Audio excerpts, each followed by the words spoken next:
Hello, this is Deidre McIntyre, and I'm so excited to be at Black Blockchain Summit once again. This is the 4th annual conference, and this particular panel is innovated with this conference from the very beginning. It is the Baraza, also known as a panel called Disrupting Self-Hate, Racism, and Tribalism through Blockchain Technology.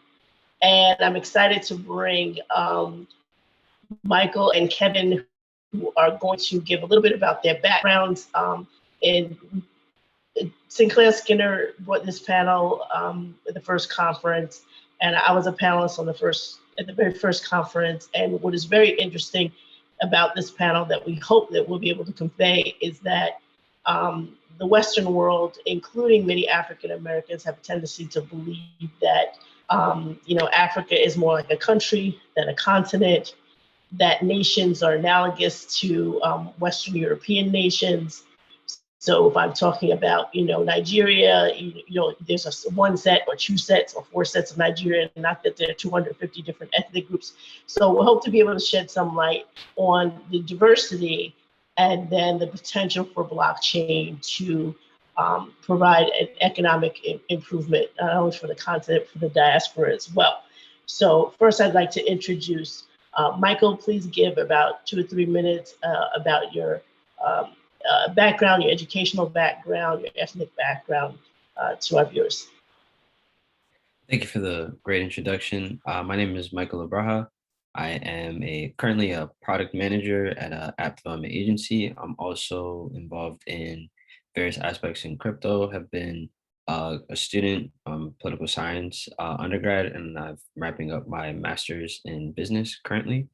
My background, originally I'm from Ethiopia. My parents are Ethiopian and Eritrean, and I came here at a very young age. I was about 4, so I'm an American by default.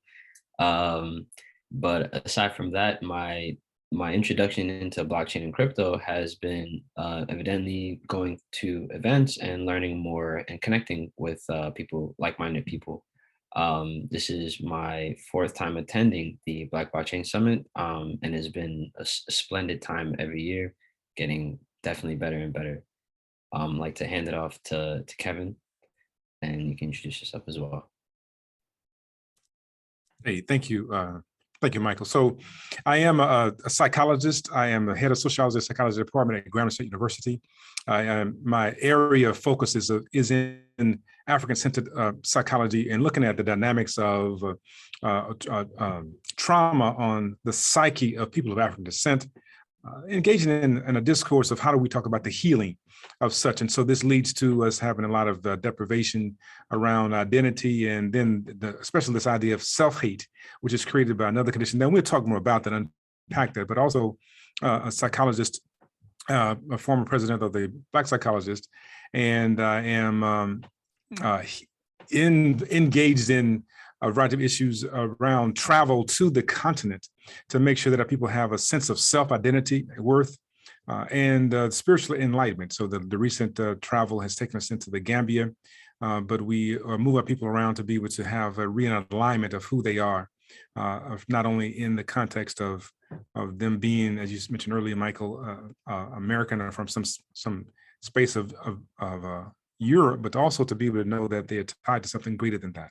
And you also have that connection. And so doing the African DNA test that we have done in our family, we found that we genetically find people like us in Burkina Faso, among the Bisa, on my father's side, and we find that among the Igbo in Nigeria, there is a connection. So we not only have the identity of African-centered thought, but we have the genealogical connection to spaces there. And so we claim that because that changes how we see ourselves, and it moves us beyond the idea of self-hatred and confusion into being concretized into having identity, purpose, and direction, and which is what comes out of culture. So we will talk more about that. But again, thank you, Deidre, for allowing us to be here. Thank you, Sinclair, for the invitation for this process. And Michael, thank you for being willing to engage and help me to learn and to grow more in the space of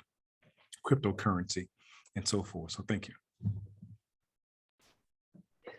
All right, and I am Deidre McIntyre. For those who didn't get my brief bio from the website, I am the founding admin of Black People in Cryptocurrency, which is primarily a Facebook group that I manage with several other people. And for the most part, we concentrate our efforts on education and media surrounding Black-led startups within the blockchain and crypto sector. So one of the first questions I have, and I really like this to be kind of a round table that we can ask each other questions of background. It's basically for Michael to give us some insight on, his own heritage and background, and where, if anything, he sees cryptocurrency or blockchain to be a benefit. Oh, thank you.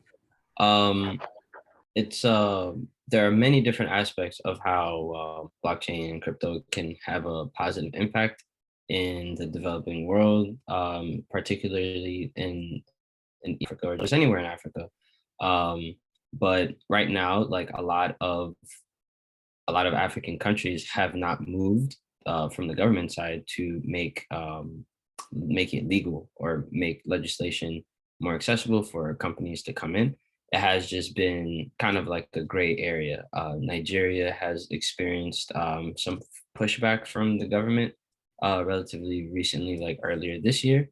And as you may or may not know, Bitcoin's price significantly skyrocketed in Nigeria due to that. So there's clearly a gap that needs to be filled, and whether legislation is there or not, people are still going to be having access or being moving towards that. Um, in Ethiopia and in East Africa, particularly in Ethiopia, there hasn't been much push from the government to make crypto accessible and or legal tender.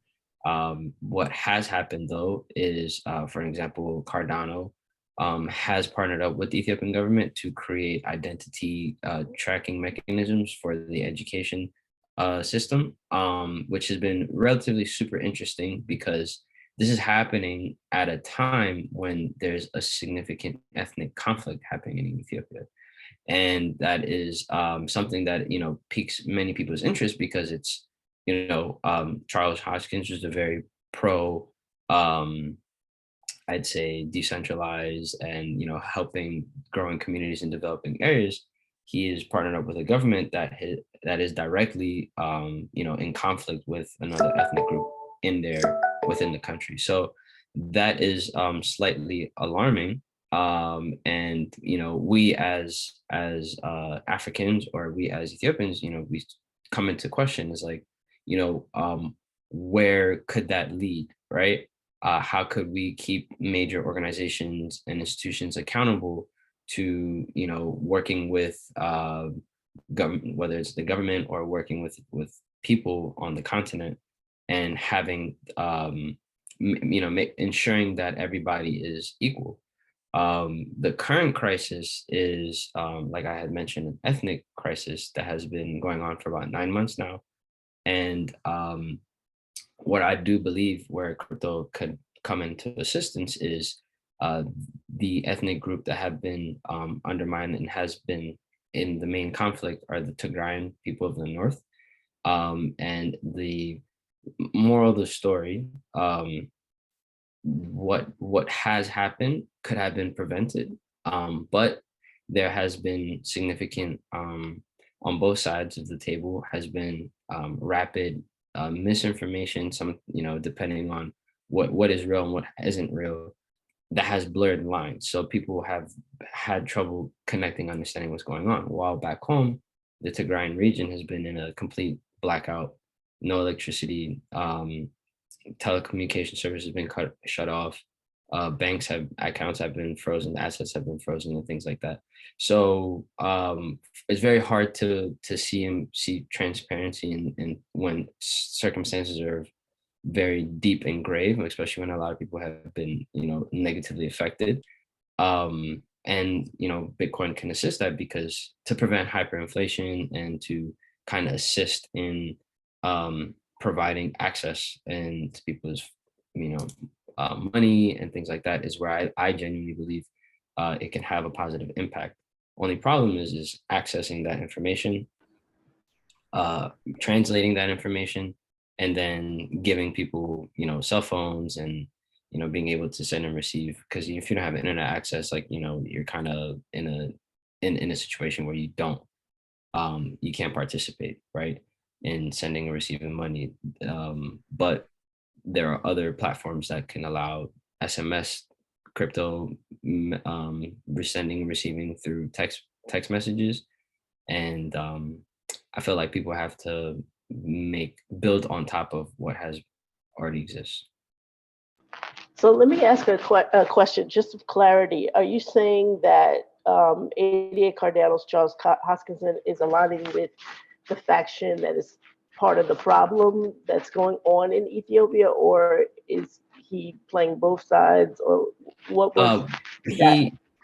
To kind of give you a bigger scope, he has neglected and or not commented publicly to what is going on in Ethiopia, fearing that it would hinder his relationships with the government.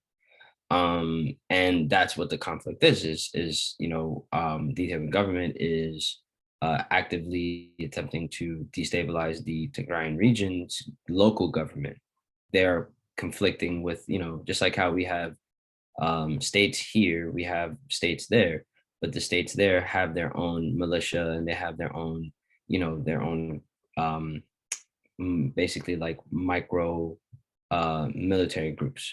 And that's what the Ethiopian government is fighting against. So if Charles Hoskins and the Cardano Foundation is supporting the Ethiopian government, while other Ethiopians are being neglected and or significantly affected by the conflict, I personally think that's slightly problematic. I still support the Cardano Foundation. I just would like for some sort of accountability.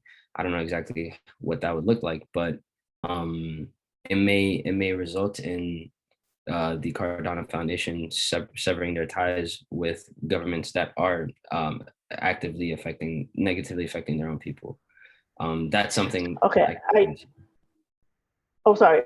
I definitely want Kevin to weigh in on this. I want to give just my 30 seconds from my group's perspective.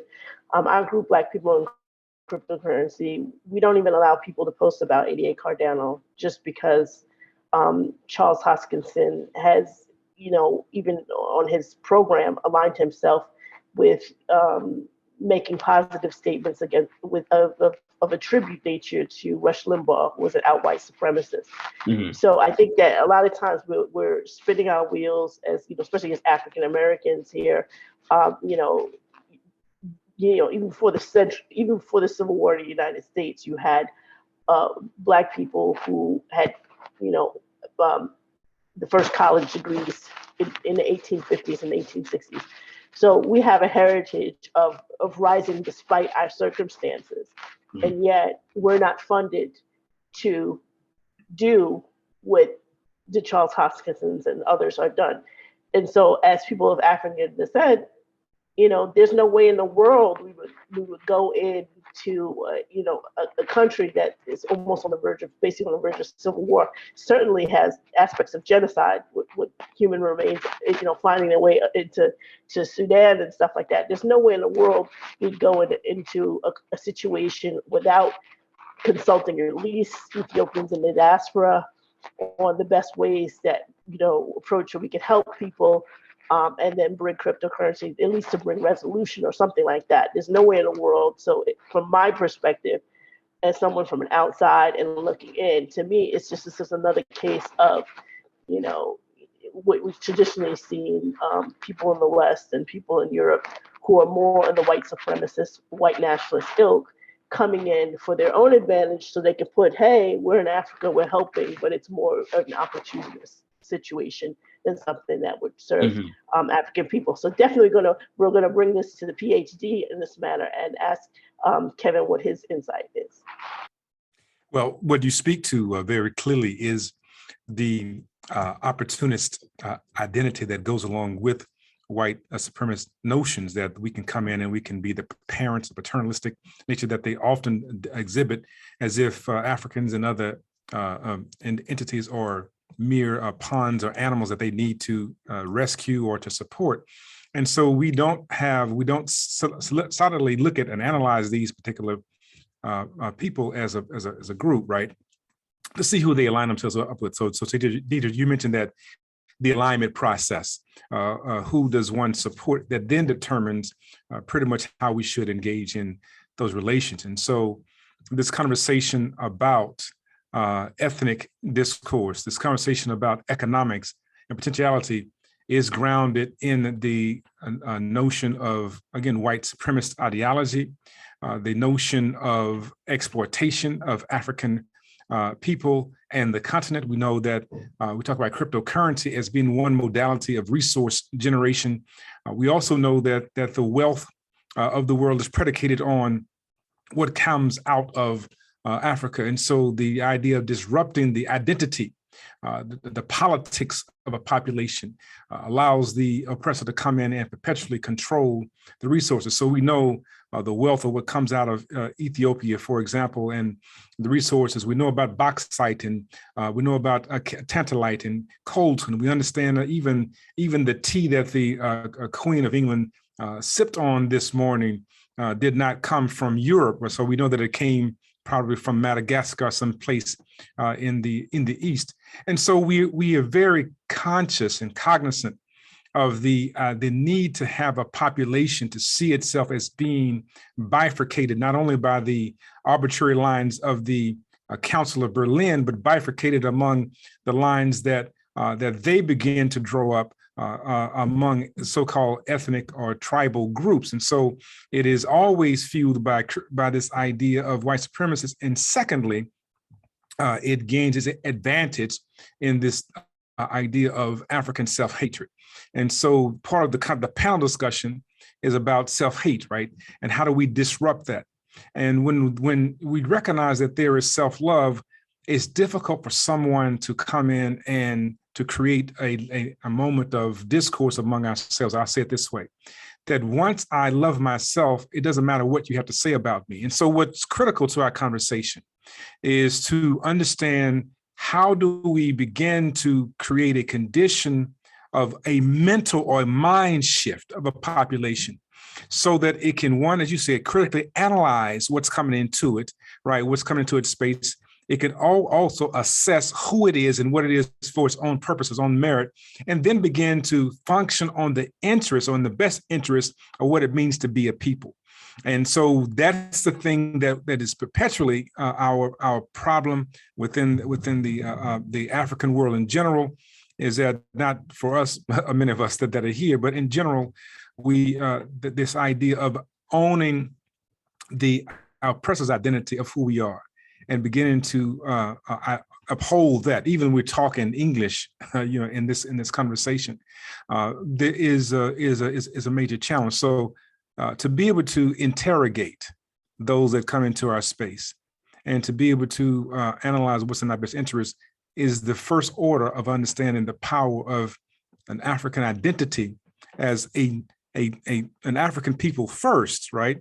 And then the idea of where we fit in these countries, and then where do we fit within our community. So I'm gonna keep it broad there, because I could go on ad nauseum about the various coups that are taking place on the continent in Guinea and other places that seem to be very, very planned, I would say it that way. Yeah, I want to swing the conversation because we're about a little more than halfway through our panel discussion. Anything that we're observing on the African continent or within the African diaspora that seems to be going well, or seems to be utilizing blockchain or crypto well. I know I have two favorites. Favorite is definitely Wide Protocol, which is blockchain protocol that's going to be running solar energy off of its blockchain protocol. I think that it keeps in mind the decentralization aspect in that the world can participate, but it also stacks the deck enough to address issues in terms of combating poverty, on the African continent, and recognizing that in terms of solar energy, those people who live in the tropics, wherever they are, whether they're on the continent or not, should have favored status, because they're the ones that are going to be generating a lot of the power to be able to distribute in this marketplace. My other favorite is actually not led by African. It's Bank U, led by Ashish Gadnis, and it was one in which it was a supply chain issue, in which he was saying that those people around the world who are at point zero and have often been left out of the supply chain. So the miners, the farmers, the recyclers, those in dire poverty, a lot of times don't get compensated for what they're bringing into the next level that counts as level one, not the level zeros. And so he was able to provide SMS type bank accounts using blockchain on the back end, in which the corporations, the brands, the Anheuser-Busch's and all that could say, look, we will pay that miner, that recycler, that farmer directly, because we need the compliance data of what they're doing. And we value that data so much that we will pay them direct. So now they're receiving a type of currency, which when their respective communities allows them to play for different schools, even if maybe they're more pastoralists and their real currency is cattle. So it addressed an issue of poverty in which it was linking people into a currency. And then the person that is the ground zero, the recycler, the farmer, et cetera, they can decide what currency they want to be paid in. So they could be in Kenya and say, no, I want the US dollar, or I want, the Kenyan dollar. So it's not necessarily, it can be crypto, but it's not necessarily crypto. It's using, I think, Ethereum on the back end. But they can say, look, I need this particular country. And usually it's the current currency of their nation, because they're thinking of education fees for children and that sort of things, like, and other type of things outside of their immediate community that need to be handled with currency versus a barter type economy. So those two are my favorites. But is there anything else that you're observing, whether it's in, among the African American community or among the Caribbean community or specific nations, anything that either of you have seen that say, this seems to offer a positive opportunity for Black people? I was gonna mention a couple of projects that I've seen develop over time. BITT has been a huge advocate for blockchain development and banking in the Caribbean, and the developments of the sand dollar. Quick shout out to Gabriel, who has been a massive advocate, who's just been appointed to be the ambassador to the UAE of Barbados. He has been making very huge steps and leaps to help provide access to these technologies in the Caribbean, especially. Another product that I've been seeing from the distance, Paxful. Paxful has done major leaps to provide access to Nigerians, and they are, mobilizing effectively to other African countries as well. I seen the founder speak at the Miami Bitcoin conference, and as many many crypto leaders always say, that their emphasis is growing and developing, but his speaking session was predominantly focused on the developing world and providing access. He has also done many great things like build schools and things like that. But those are a couple of projects that I've seen from distance, from over time, that have been developing in the Caribbean and also in Africa. I wanted to add that there are some individuals in the Gambia that are exploring opportunities economically for powerful ways of engaging in farming and community development, using various forms of current, of course, the traditional, and also looking at the blockchain discourse. Elijah Gaye is one person who's in the Gambia doing such work as that, and then there's also a foundation called it's a Roots organization that's doing work with youth and economic development. And so again, they have this community-based grassroots concept of building from the ground up and allowing the spaces to the individuals to benefit from wealth generation as opposed to being exploited. I wanted to hinge the conversation just a little bit, pivot on this idea of reparations and repair, because I want us to be able to see that these movements that we engage in are elements of reparations, right? When we talk about economic advantage or taking charge of your space, it's about the repair. Reparations means to repair. We often think about it as being simply economic, that is giving money to individuals. But when you can begin to repair, you ask the question fundamentally, what makes a country or space or people impoverished? And large part it deals with, in that space, especially with Africa, the continent, the exploitation of such. And so then how then can Bitcoin, how can blockchain technology be a part of the repairing, all right, and the repairing to make straight, to make strong? How can one utilize their own economic system to begin to advantage the space? How different groups, on the continent finance certain opportunities. Logic Guy is, for example, is a brother who's not only doing the he's a financial person who's going into a community to engage in ways of advantaging the community that his father grew up in by farming. He's buying, providing them with farm equipment and so forth and so on. They provide them with substance. He talks about then technology and how he exchanges on the market around this. That's a form of repair that is coming from self-determination elements. We have to ask the question, how did we get here? And so seeing this technology as a part of a repairing economically, but also the way we use it is cultural. So it is repairing in a cultural context, because if we utilize the oppressor's modality for exchange, we'll always be impoverished.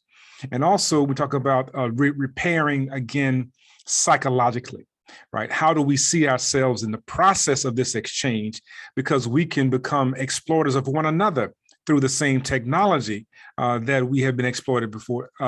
So we have to see this as a moment of shifting to repair socially, culturally, and economically. And so that is the excitement that I have in seeing that happening in just leaving the Gambia, but also I'm seeing similar things happen in Ghana, other places like that. So that's where I will park this statement.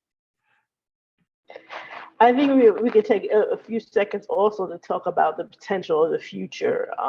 I'm certainly inspired by Kevin's shirt, and when I say that, I think we need to, in terms of baking into the blockchain or several blockchains, what is the artistic and musical and culinary wealth of Africa and the African diaspora. Aside from blockchain, even before blockchain, I had a background in, you probably find more writings about Kemet and Kush that I've written than anything on blockchain. And a lot of the time, I spent a lot of time just kind of countering people in their notions of, even in terms of African-American culinary or music forms and stuff like that. I've always been a person that could say, well, the current American belief is that, country music comes out of the white experience, but it can't come out of the white experience when you had Black people in the Carolinas and Appalachia and Virginia with the African banjo and the singing sound being very similar to Senegal, the griots of Senegal, that kind of falsetto voice. And if you look at old footage of plantations from the 1920s, people were still sharecropping on these plantations. If you look at old footage of African American music, they were basically singing country music. So country music comes out of the Black experience. So this whole idea in terms of the future, and we've just come off a marketing riff of NFTs, but whether it's done on the Bitcoin blockchain, Ethereum, Tron, any of the blockchains, idea of documenting what comes out of our experience, and then if people are borrowing from it, proving, there should be some type of compensation. I mean, for instance, the Met Gala just finished, but in the past, we've always had people do runways or red carpets, and they just, throw on a Maasai shuka like it's nobody's business, and yet there's no compensation to the ethnic groups from which these things come from. There's specific types of clothing that definitely tied to specific ethnic groups that people throw on and make tons and tons and millions of dollars, and they just take it without any national compensation. And this speaks to culinary too. I remember at one time, and Michael will probably be able to speak to this, I believe there was a country, I think it was the Netherlands, that was trying to claim that they were inventors of injera or something like that.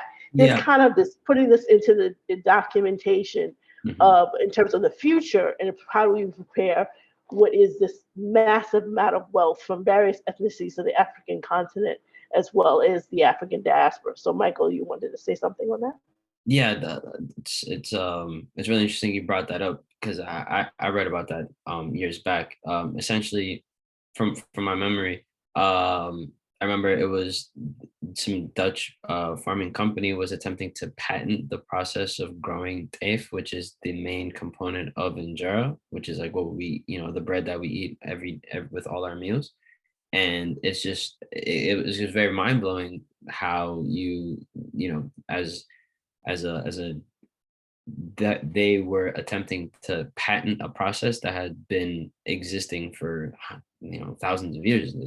And it kind of piques my interest, how they attempted to create a monopoly within their own country, and then wanting to do that for the other countries around them.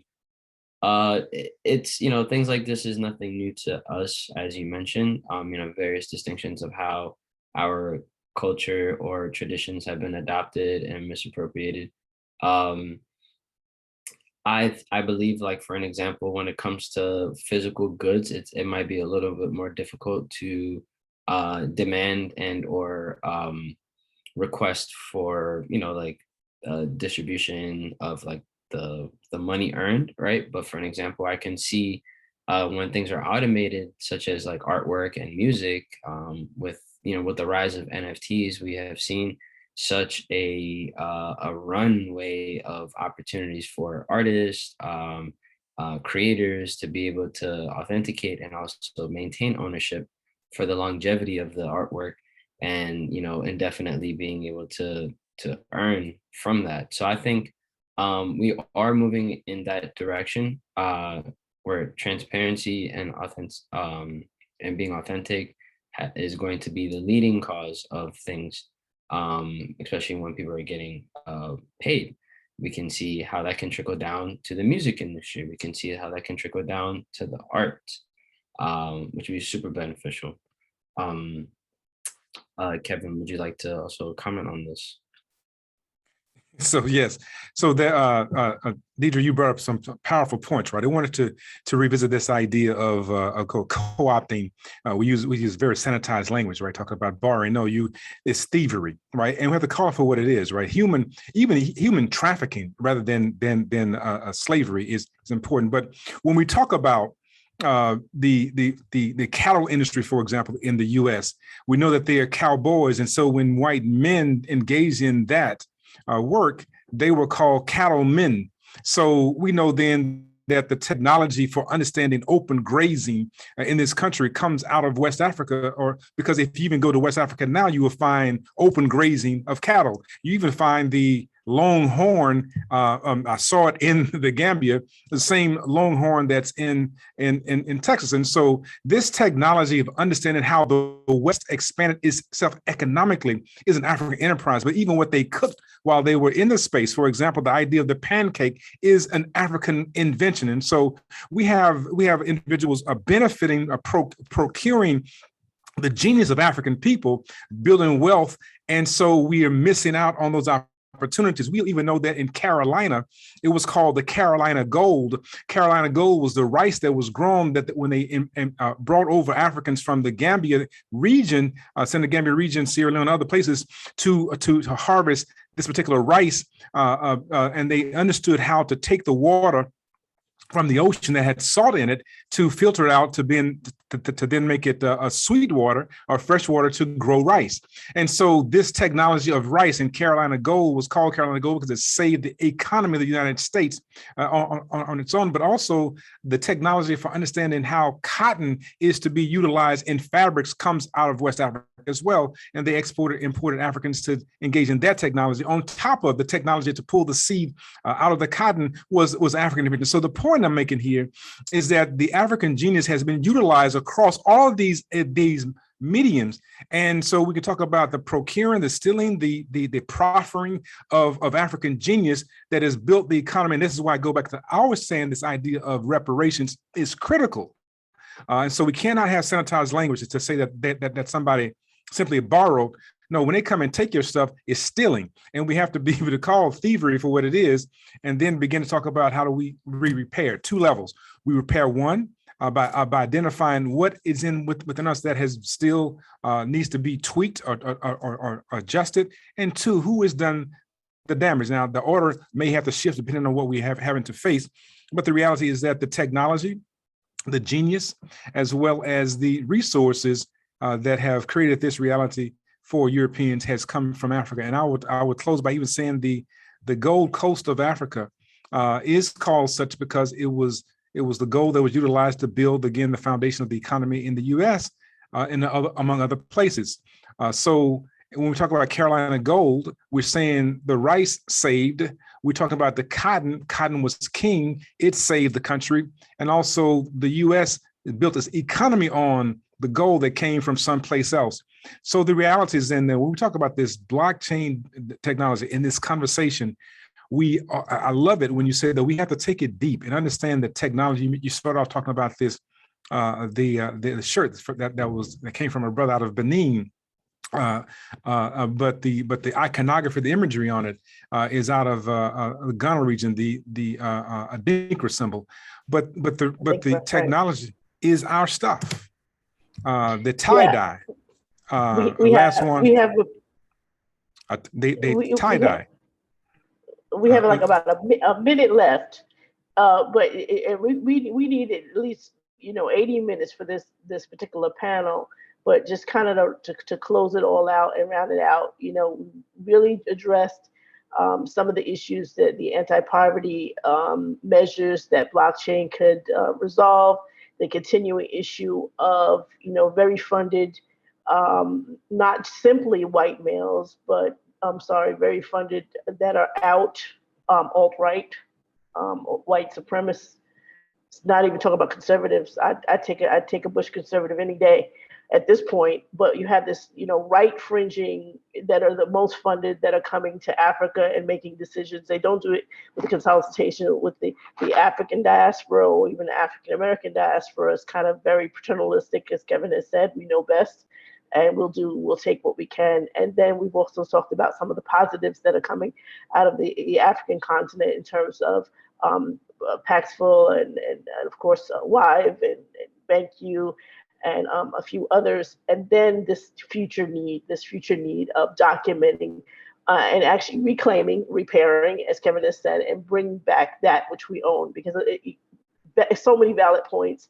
I think even from the African American perspective, African Americans do not realize how much our food is a survival of African culinary styles. You talk about rice, you talk about the very nature of cows. The cows are only coming out of Africa that became the Texas Longhorn cattle. And then the fact that the original African cow hands, you had words like lasso that come out of Fulani language. We have words that are Americanized that have come out of African language because they already knew how to take the cattle. Cow weren't even in Europe. So we have all these different things of the future of going back and documenting and getting compensation for those people who are borrowing and taking our things and going on and profiting from them. Whereas some of the ethnicities that are the originators, such as the Tefgrain or whatever, you're not even compensating nations, much less ethnicities. So we've got a lot of work to do. It's a fascinating discussion. Again, this was the Baraza, disrupting self-hate, racism, and tribalism through blockchain and technology. Thank you.